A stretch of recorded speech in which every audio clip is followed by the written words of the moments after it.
제가 이번 주 내내 묵상했던 말씀이 사도행전 22장 말씀이었습니다. 저희가 우리 EM에 있는 찬양팀하고 저희가 이제 저희 아이들과 함께 나눠서 이제 이것을 묵상하고 있는데요. 제가 계속 묵상하는 가운데 바울에 대해서 알게 되고, 또 어떨 때는 너무 속상하고 화도 나고, 어떨 땐 통쾌하고. 근데 어저께 밤에 마지막 말씀 읽은 게 너무나 통쾌해서 계속 자꾸만 웃음이 나옵니다. 제가 여러분들 다 아시다시피 중국에 있었습니다. 중국에서 이제 있었을 때가 있었는데요. 그때 저희와 함께 사역하시던 많은 선교사님들이 곧 명문대학교, 정말 좋은 대학교, 미국에서 또 다 알아주는 그런 대학교를 박사학위를 마치시고 바로 freshly 오시는 거예요. 거기 교수진으로 이제 오시고, 그런 사람들을 보면서 제가 저분들 사실 그냥 사회에 있었으면 굉장히 많이 리스펙트 받고 또 교수를 이루고 이러실 분들인데 여기를 이렇게 오셨네. 저희도 같이 있었지만 저희는 너무나 정말 평범하고 이런 가족이 있었고, 바로 정말 제가 봐도 너무 힘들게 공부하셔서 박사학위 따시고 바로 이제 교수진으로 들어가실 분들인데, 그 험한 중국까지 오셔서 저희와 같이 계신 그분들을 보면서 참 무엇이 저분들을 저렇게 만들었을까 이런 생각을 좀 많이 했었습니다. 근데 바울을 알면 알수록 그분들이 더 많이 생각이 나고, 그 많은 고통과 또 그것을 당하시는 그 바울을 보면서 많이 속상했었던 때가 있었습니다. 지금 계속해서 사도행전 1장부터 계속 묵상하고 있는데요. 근데 어저께 밤에 마지막 이제 22절을 2장의 것을 보면서 갑자기 막 신이 나셨었습니다. 그래서 정말 하나님께서 항상 모든 것을 다 준비시키시는 하나님, 그 사역을 위해서 준비시키셨고, 또 그것을 감당하게 준비시키셨고, 또 하나님께서 하신다면 한 방이 빡 이런 거가 있었구나라는 내용이었습니다. 그래서 사도행전 21장을 제가 너무나 앰비셔스하게 다 나누고 싶었는데 어떻게 해야 될지 지금 나눠보면서 아마 중간에 끊어야 할 것 같습니다. 아침에 시간 사정으로. 사도행전 22장에는요, 21장이 먼저 나옵니다. 21장에서는 바울을 갖다가, 사도 바울을 이렇게 고소를 합니다. 모세를 배반하고 또 유대의 관습을 지키지 말라고 선동했으며, 또 성전을 비방하고 이방인을 성전에 들여보내 성전을 더럽혔다고 거짓 고소를 바울이 당합니다. 그래서 오늘 말씀에 이에 대해서 해명하는 그런 내용이 나오는데요. 앞으로 이제 6번에 걸쳐서 이어질 자기 변호의 첫 번째에 해당하는 것입니다. 우선 여러분이 1절부터 5절까지 먼저 함께 읽기로 하겠습니다. 함께 1절부터 5절 한 목소리로 함께 읽겠습니다. 시작. 부형들아, 내가 지금 여러분 앞에서 변명하는 말을 들으라. 그가 히브리 말로 말함을 듣고 더욱 조용한지라. 이에 이르되, 나는 유대인으로 길리기아 다소에서 났고 이 성에서 자라 가말리엘이 문하에서 우리 조상들의 율법에 엄한 교육을 받았고, 오늘 너희 모든 사람처럼 하나님께 대하여 열심히 있는 자라. 내가 이 돌을 박해하여 사람을 죽이기까지 하고 남녀를 결박하여 옥에 넘겼노니, 이에 대제사장과 모든 장로들이 내 증인이라. 또 내가 그들에게 담에서 형제들에게 가는 공문을 받아가지고 거기 있는 자들도 결박하여 예루살렘으로 끌어다가 형벌 받게 하려고 가더니. 1절에서 5절까지는 사도 바울이 자기를 소개하는 구절들입니다. 1절에 보면은요, 이렇게 이야기합니다. 부형들아, 내가 지금 여러분 앞에서 변명하는 말을 들으라. 부형들이라는 말이 제게는 굉장히 생소했습니다. 그 뜻은 아버지와 형제들이라고 부르는 거라고 합니다. Brothers and sisters. 스데반이 마지막 설교를 하며 부른 칭호와 똑같습니다. 바울은 거기에 모인 유대인들에게 구타를 당하였습니다. 또 결박을 당한 상태였지만 그들을 아버지와 형제들이라고 부르고 있는 것입니다. 그들을 적개심이 아닌 존경심과 또 동정심으로 그들을 품고 있는 것이었습니다.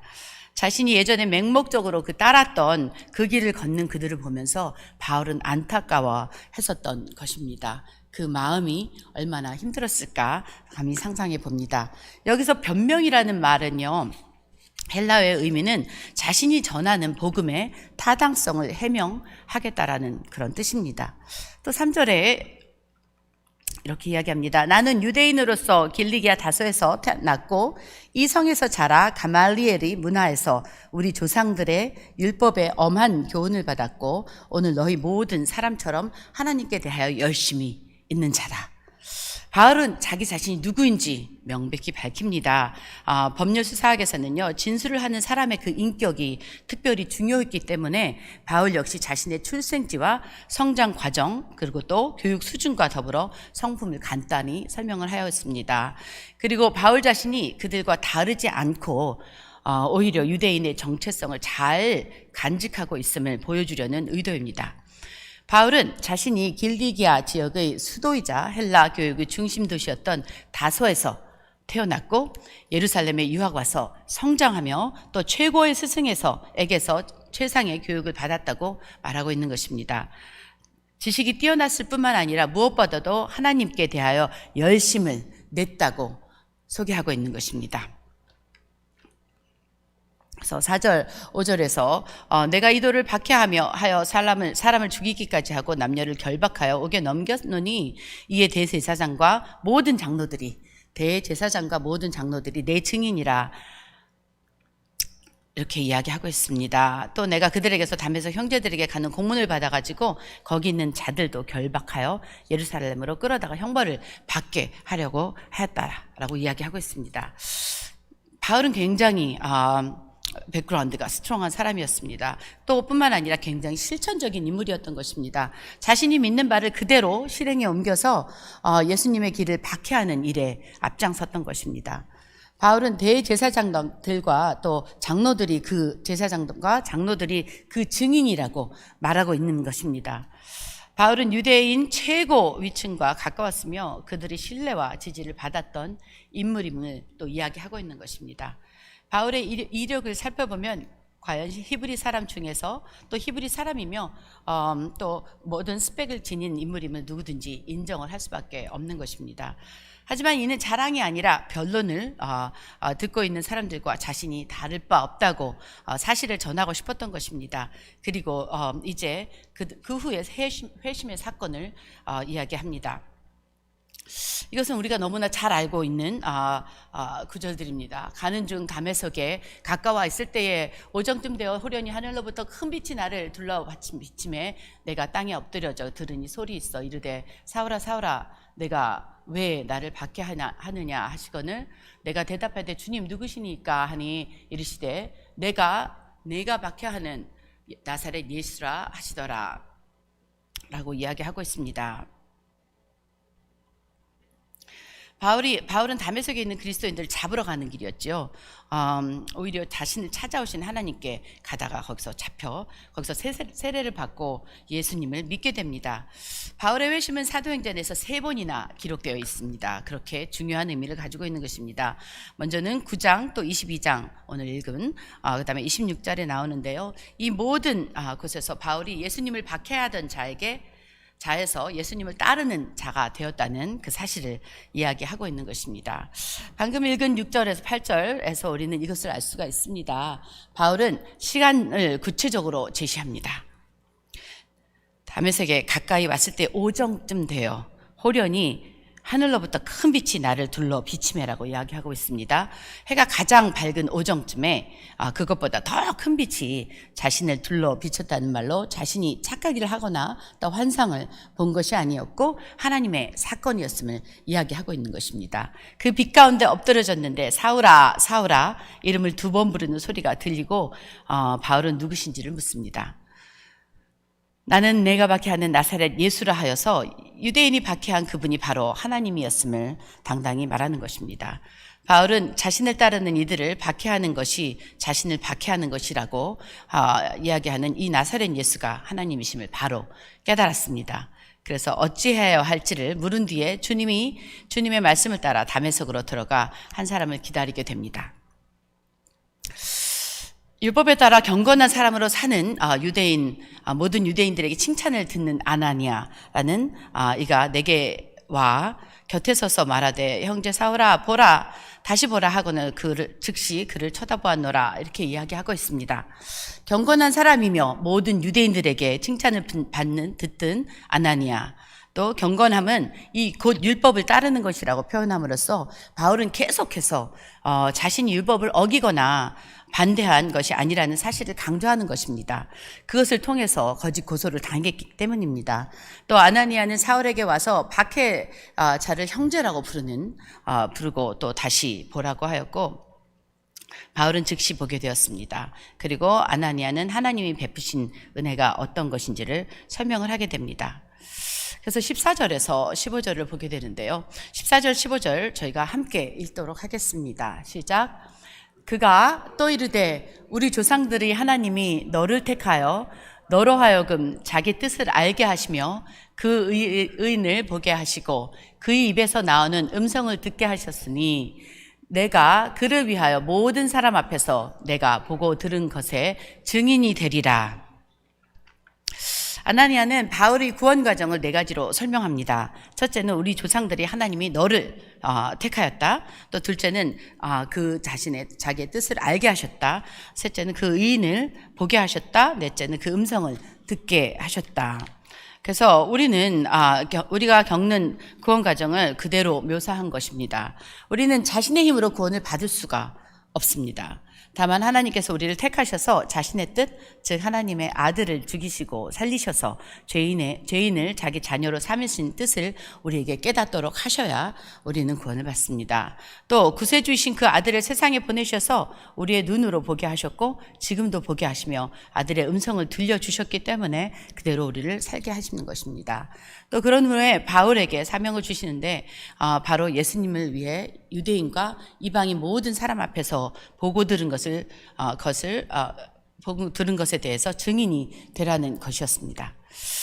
우리 역시 마찬가지입니다. 보고 들은 것을 믿게 된 예수님의 증인으로서 사는 것이 구원의 결과입니다. 따라서 이 구원의 여정과 그 결과를 우리의 삶에서 날마다 적용하면서 살아야 하는 것입니다. 여기에서도 바울은 아나니아가 자신에게 우리 조상들이 하나님이라고 했으며 또 유대인과 이방인을 포함하는 모든 사람 앞에서 증인되라고 말했다고 하며 자신이 유대의 하나님과 그 관습을 떠난 것이 아니라는 사실을 전합니다. 이때 아나니아는 바울에게 결단을 촉구하는 것입니다. 이제는 왜 주저하냐? 일어나서 주의 이름을 불러 세례를 받고 또 너희의 죄를 씻으라고 하였습니다. 구원의 과정을 설명했다면 이제는 그 구원을 받는 방법을 설명한 것입니다. 비록 하나님이 주권적으로 은혜를 베푸셔서 우리를 부르시고 구원을 베푸시지만 우리 입장에서도 해야 할 것이 있는 것을 말하고 있는 것입니다. 바로 일어나고 또 이름을 부르고 세례를 받고 죄를 씻는 것입니다. 근데 헬라 성경과 또 영어 성경에서는요, 이름을 부르고가 맨 마지막에 나옵니다. 그래서 일어나 라는 말씀은 바로 순종하라는 뜻입니다. 행동을 취하라는 것입니다. 그리고 세례를 받으라는 것은 공적으로 자신의 죄를 하나님께 고백을 하고 용서함을 받고 결단하고 알리라는 뜻입니다. 그리고 자신이 짓던 죄에서 벗어나고 죄를 씻어야 하는 것입니다. 그리고 주의 이름을 부르라고 하는 것입니다. 주의 이름을 부르는 것은 이 모든 과정을 포괄하는데요. 아나니아는 주저하지 말라고 촉구합니다. 지금 주님께서 이름을 불러주신 은혜를 받으신 분은 주저하지 마시고 주님의 이름을 불러야 하는 것입니다. 주님은 우리를 불러주심은 우리가 주님을 부르심으로 완성됩니다. 그 주님께서 바울의 삶을 바꾸신 것처럼 우리의 삶도 바꾸실 것을 믿습니다.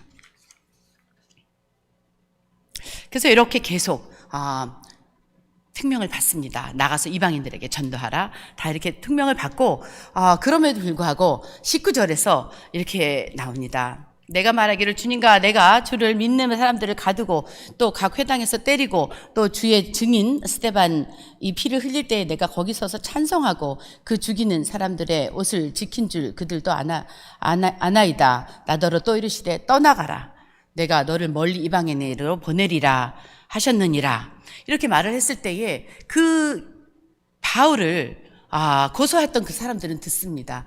듣고서 그 다음에 여기서 붕괴합니다. 22절, 23절에 보면은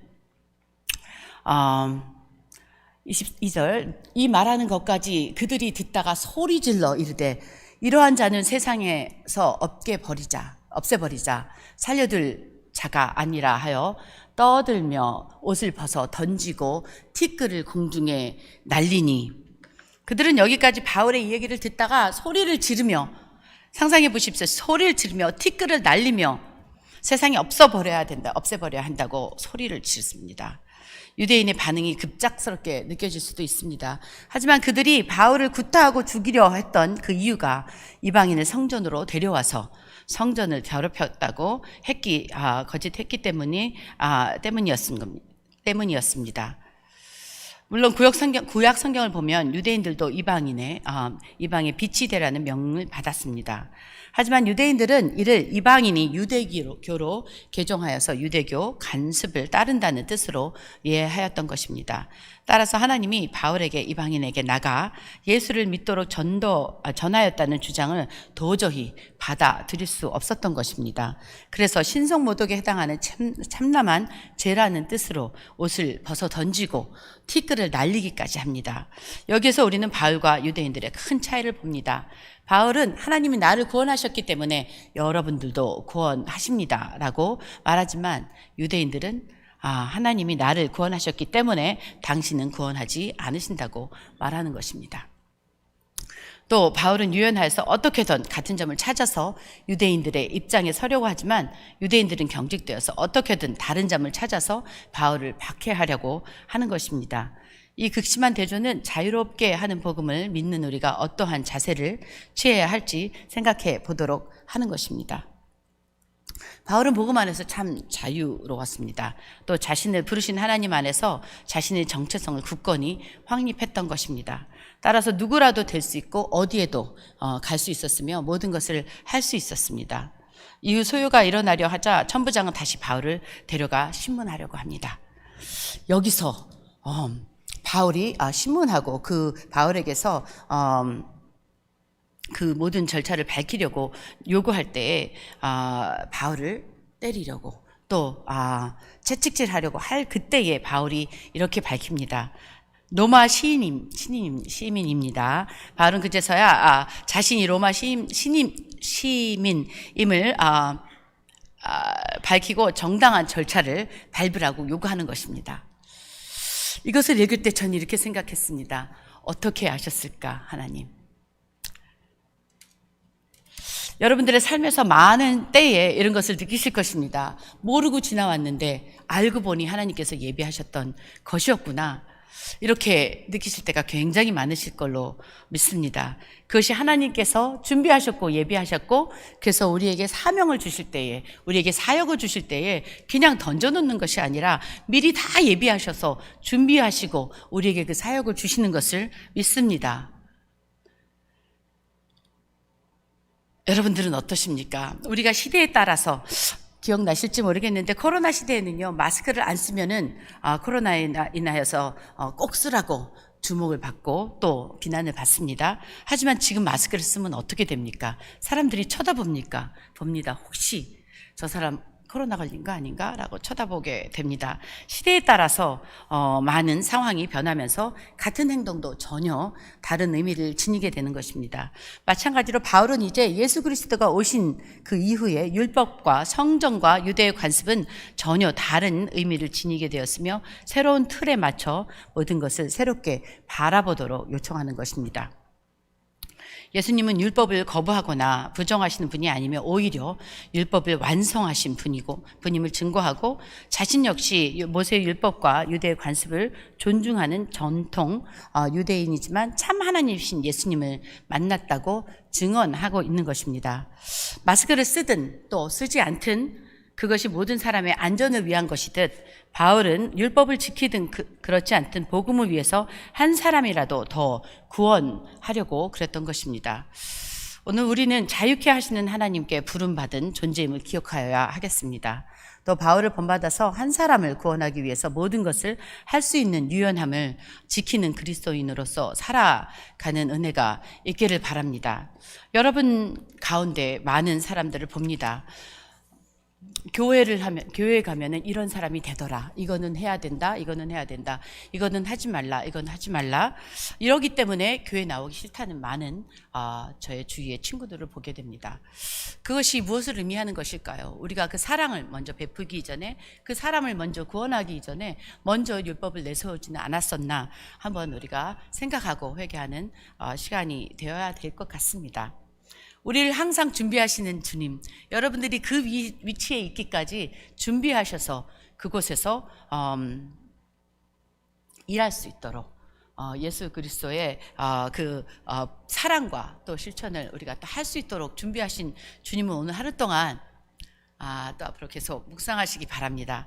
제가 너무나 계속 바울에 대해서 묵상하면 할 말이 너무 많다 보니까 말이 너무 빨라졌습니다. 죄송합니다.